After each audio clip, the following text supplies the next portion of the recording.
We need to obtain the derivative of y with respect to x whenever y is given by log of x raised to the power of x plus cosecant squared x. Let's begin.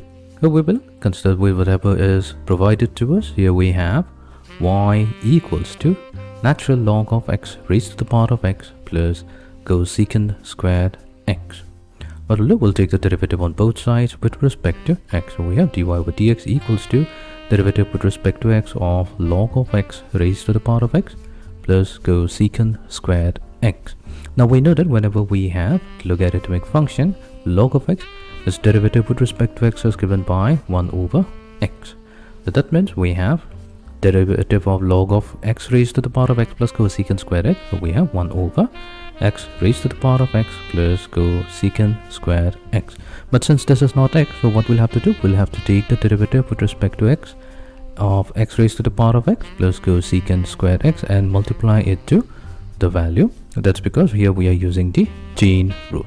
So that means we have 1 over x raised to the power of x plus cosecant squared x multiplied to derivative with respect to x of x raised to the power of x plus derivative with respect to x of cosecant squared x.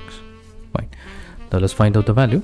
So we get derivative with respect to x of equals to 1 divided by x raised to the power of x plus cosecant squared x multiplied to, so here we have x raised to the power of x, which can be also expressed as derivative with respect to x of e raised to the power of x times log of x plus derivative with respect to x of cosecant x whole square.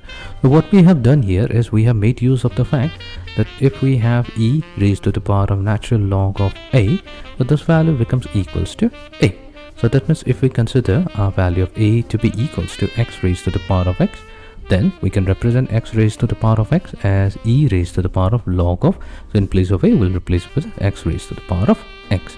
But we also know there is a property of logarithm which states that if we have log of a raised to the power of b, that becomes equivalent to b times log of a.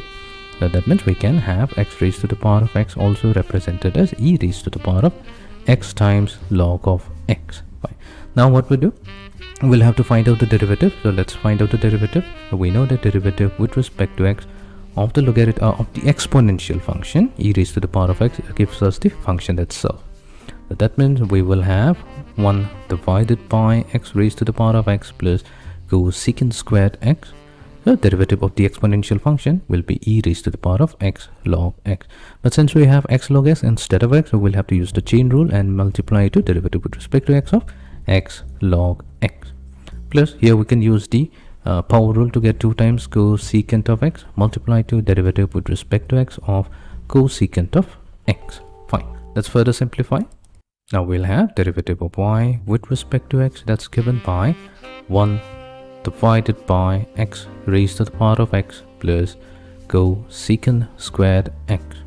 This will get multiplied to, so e raised to the power of x log x, so that's simply x raised to the power of x multiplied to, here we can use the product rule now. So we'll have x multiplied to derivative of logarithmic function, which is 1 over x plus log of x multiplied to derivative of x with respect to 1, so that's 1 plus 2 times cosecant of x.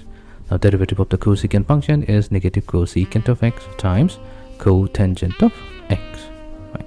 So this is going to give us 1 over x raised to the power of x plus cosecant squared x multiplied to x raised to the power of x multiplied to 1 plus log of x minus 2 times cosecant squared x times cotangent of x. So this is going to be the value of dy over dx.